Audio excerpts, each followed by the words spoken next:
আপনি সামান্য কিছু সম্পদের মালিক হইলে এখান থেকে জাকাত দিতে হবে, শরীয়ত কিন্তু এটা বলে নাই। একটা স্ট্যান্ডার্ড আছে, এই মানে গেলে দিবেন। সেটা কত? সেটা গোল্ড আর সিলভার দিয়ে রাসূল সাল্লাল্লাহু আলাইহি ওয়াসাল্লাম দিয়েছেন। তো এখন আপনি কোনটা ধরে দিবেন? কেউ বলে গোল্ড দিব, কেউ বলে রূপা দিব। এখন আমি কি বলি? আমি আপনাদেরকে সাজেস্ট করবো আপনারা রূপারটা ধরবেন। অল্প আসুক না, ধরেন আপনার 1000 টাকা জাকাত আসছে, তা আপনি যদি 1000 টাকা জাকাত দেন, এটা আপনার হৃদয়ে একটা প্রশান্তির কারণ হবে না যে আমি সম্মানিত জাকাত দাতা, আলহামদুলিল্লাহ। এবং এত বড় একটা ফরজ ইবাদতের লিস্টে যে আপনি ঢুকতে পারছেন, এটাও তো কম কিসে, কি বলেন? শর্ত আছে, এই শর্তগুলো আমরা শুনব। 5টা শর্ত। প্রাইমারি শর্ত হচ্ছে নেসাব পরিমাণ সম্পদের মালিক হওয়া, আর এটা হাওলানিল হাওল, 1 বছর থাকা। এগুলো হচ্ছে প্রাইমারি শর্ত। আরো 3টা সেকেন্ডারি শর্ত হচ্ছে আল মিলকিয়া, পূর্ণ ওনারশিপ থাকা, আর জিয়াদা, এটা আপনার অতিরিক্ত টাকা এটা হওয়া, আর হচ্ছে আদামুদ্দুয়ুন, ঋণ না থাকা। এই 5টা শর্ত আমি ব্যাখ্যা করলে আপনি বুঝবেন। 1 নম্বর হচ্ছে নিসাব পরিমাণ সম্পদের মালিক হওয়া। আপনি সামান্য কিছু সম্পদের মালিক হইলে এখান থেকে জাকাত দিতে হবে, শরীয়ত কিন্তু এটা বলে নাই। সুবহানাল্লাহ। আপনি জাকাতের নিয়ম শুনলে দেখবেন যে ইসলাম কতটা ব্যালেন্সড। একটা থ্রেশহোল্ড আছে, একটা স্ট্যান্ডার্ড আছে, এই মানে গেলে দিবেন। সেটা কত? সেটা গোল্ড আর সিলভার দিয়ে রাসূল সাল্লাল্লাহু আলাইহি ওয়াসাল্লাম দিয়েছেন। কারণ তখন গোল্ড আর সিলভারের কয়েন ছিল, মুদ্রা ছিল। আগে কিন্তু সোনা আর রূপা দিয়েই মুদ্রা বানানো হতো, পরে এটা পেপার মানি শুরু হয়েছে, কাগজের টাকা। তো একটা হচ্ছে দিনার আর একটা দিরহাম। তো রাসূল সাল্লাল্লাহু আলাইহি ওয়াসাল্লাম যে থ্রেশহোল্ড বেঁধে দিয়েছেন সেটা হচ্ছে 7.5 তোলা স্বর্ণ বা 52.5 তোলা রূপা। আই রিপিট, এটা সবাই জানেন আশা করি, যে 7.5 তোলা স্বর্ণ আর 52.5 তোলা রূপা। আধুনিক সময়ে গ্রাম দিয়ে দোকানদাররা হিসাব করে, তো গ্রাম দিয়ে যদি আপনি বুঝেন তাহলে 85 গ্রাম স্বর্ণ অথবা 595 গ্রাম রূপা, এটা হচ্ছে থ্রেশহোল্ড নিসাব, অথবা এর সমপরিমাণ অর্থ, ক্যাশ টাকা যদি আপনার কাছে থাকে, তাহলে আপনি নিসাবের মালিক হয়েছেন। যেদিন আপনি এই নিসাবের মালিক হবেন, ওই দিনটা আপনি ডায়েরিতে টুকে রাখবেন। কারণ এটা যদি 1 বছর আপনার কাছে এরকম থাকে, 1 বছর পরে যে আপনি জাকাত দিবেন, কিভাবে দিবেন আমি সামনে বলবো। তো এই নেসাব নিয়ে একটা প্রবলেম আছে। প্রবলেমটা হচ্ছে 7.5 তোলা স্বর্ণ আর 52.5 তোলা রূপার দাম কিন্তু এক না। 52.5 তোলা রূপার দাম খুব কম, আর 7.5 তোলা স্বর্ণের দাম অনেক বেশি। এটা হইল একটাই কম আর একটা বেশি। ঘটনা হচ্ছে রাসূল সাল্লাল্লাহু আলাইহি ওয়াসাল্লাম যখন এই থ্রেশহোল্ডটা বেঁধে দিয়েছিলেন নিসাবটা, তখন দুইটার মান সমান ছিল। তখন 7.5 তোলা স্বর্ণ দিয়ে 52.5 তোলার মতো রূপা পাওয়া যেত, অথবা কেউ 52.5 তোলা রূপা বিক্রি করলে 7.5 তোলা স্বর্ণ পেত। কিন্তু পরে সিলভার ফল করতে শুরু করলো, ফল করতে করতে আজকে এই অবস্থা। গোল্ড আবার খুব একটা ফল করে নাই, ফলে গোল্ডের স্টেবিলিটিটা এখনো রয়ে গিয়েছে। তো এখন আপনি কোনটা ধরে দিবেন জাকাতটা?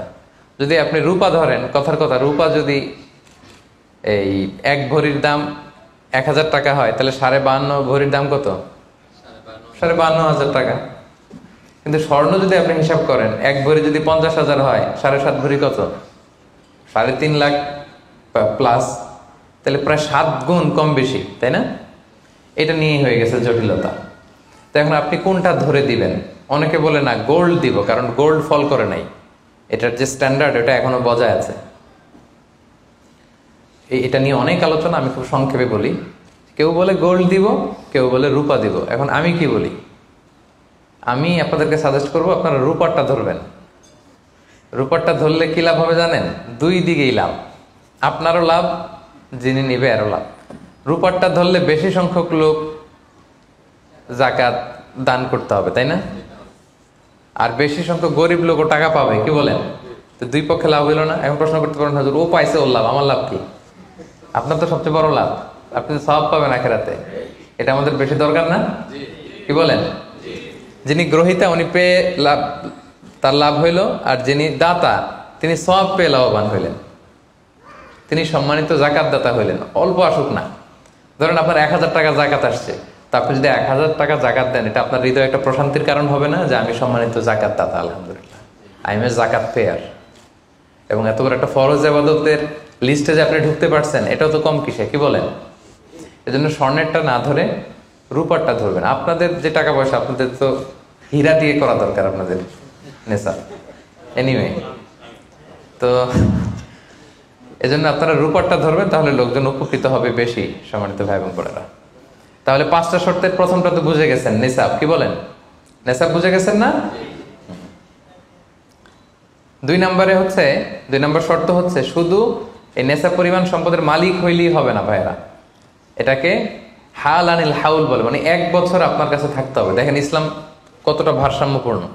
কিছু টাকা আপনার কাছে থাকলে এই জাকাত দাও না, এটা 1 বছর থাকতে হবে। যদি দেখা যায় যে আপনার সব খরচ শেষে 1 বছর এই টাকাটা আপনার কাছে অলস পড়ে আছে, তাহলে বোঝা গেল যে আপনি সম্পদশালী এবং আপনার অর্থের একটা স্টেবিলিটি আছে।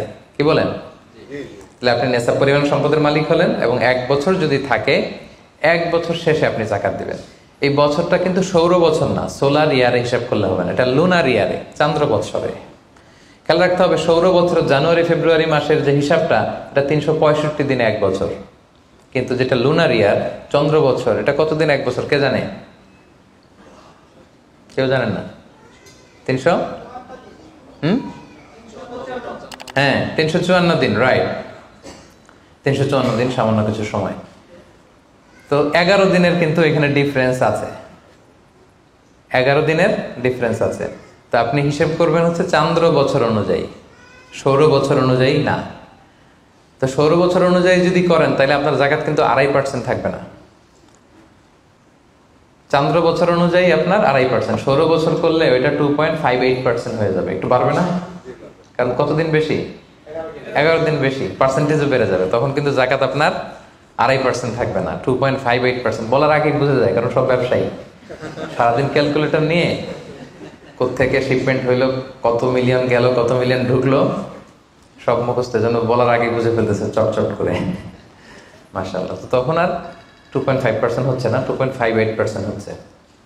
তাহলে সম্মানিত ভাইরা, আপনি ধরেন, উদাহরণস্বরূপ ধরেন যে আপনি গত রমজানের 20 তারিখে সর্বপ্রথম নিসাব পরিমাণ সম্পদের মালিক হয়েছিলেন। তো তারপরে আপনি খেয়াল করবেন যে দেখি সারা বছর এই পরিমাণ অতিরিক্ত অলস টাকা আমার কাছে পড়ে থাকে কিনা। থাকতে থাকতে থাকতে থাকতে এই রমজানের 20 পর্যন্ত দেখেন যে টাকা ওইটা তো আছে, আরো হয়েছে টাকা। তো তার মানে আপনি এখন জাকাত দিবেন, যেহেতু নেসাবের মালিকও হয়েছেন, আবার পূর্ণ একটা চন্দ্র বছরও আপনার অতিক্রম করেছে, স্থায়ী হয়েছে, তখন আপনি জাকাত হিসাব করবেন। তাহলে 2টা শর্ত বুঝলেন না? 3 নাম্বার হচ্ছে ওনারশিপ।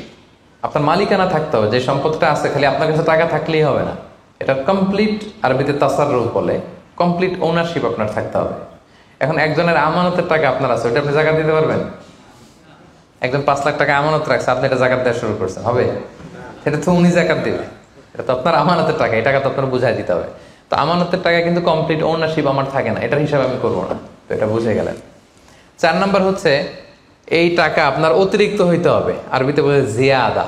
দেখেন ইসলাম কত সুন্দর। ইসলাম বলে আপনার নিজের পার্সোনাল এক্সপেন্সিস, আপনার লিভিং কস্ট, আপনার সব ধরনের অ্যাকোমোডেশন, আপনার ট্রান্সপোর্টেশন এক্সপেন্সিস, আপনার মেডিকেল এক্সপেন্সিস, আপনার বাচ্চার স্কুলিং, আপনার ইয়ারলি ট্রিপ যদি থাকে, এন্টারটেনমেন্ট, ধরেন বছরে আপনি একবার ফ্যামিলি আউটিং করেন, এই খরচটা, যত খরচ আপনার হতে পারে, এই সব খরচ শেষেও কিছু টাকা আপনার থেকে যায়, ইসলাম বলে ওইটার উপরে জাকাত দিবে। সুবহানাল্লাহ।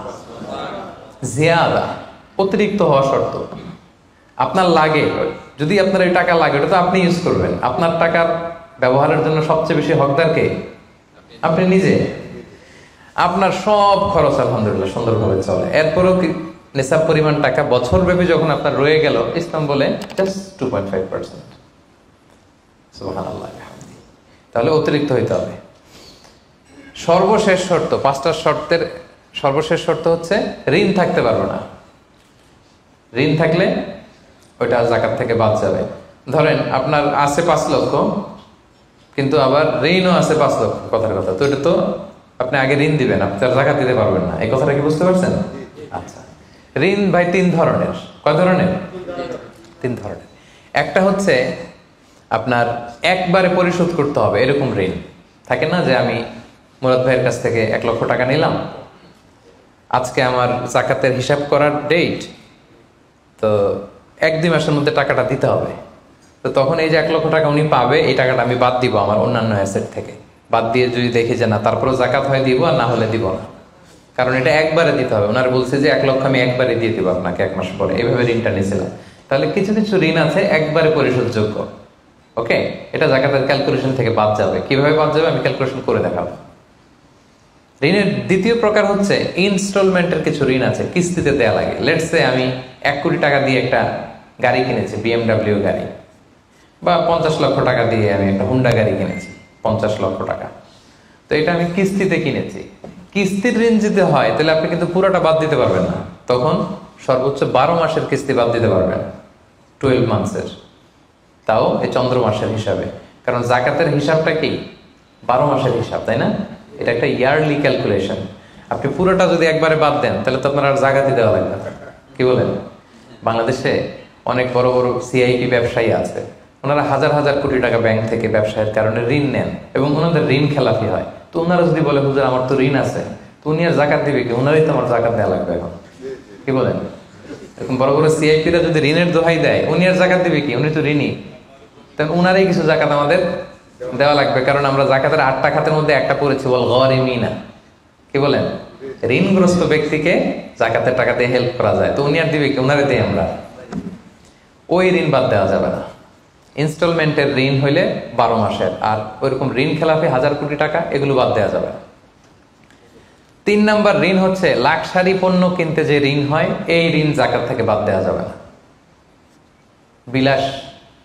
বিলাসিতামূলক কিছু যদি আপনি কিনেন, আপনি একটা লাম্বরগিনি কিনলেন 10 কোটি টাকা দিয়ে, এটা আপনি জাকাত থেকে বাদ দিতে পারবেন? পারবেন না। তাহলে লাক্সারি আইটেমের যে ঋণ, এটা বাদ দেওয়া যায় না। তাহলে ঋণের ব্যাপারটা পুরোপুরি বুঝে গেছেন না? এই 5টা শর্ত যদি থাকে আপনার মধ্যে পাওয়া যায়, অর্থাৎ আল্লাহ তাআলা আপনাকে একটা নিসাব পরিমাণ সম্পদের মালিক বানিয়েছেন, এটা আল্লাহ তাআলা পুরো 1 বছর আপনার এই পরিমাণ টাকা আপনার মধ্যে স্টেবল ছিল এবং এটার পূর্ণ ওনারশিপ আপনার আছে, এবং এটা আপনার সব খরচের অতিরিক্ত, এবং সবশেষে এটা আপনার ঋণের বাইরে। ওই সম্পদ থেকে আল্লাহ তাআলা আপনাকে জাকাত দিতে বলেছেন। তাহলে জাকাতের শর্ত সবার ক্লিয়ার?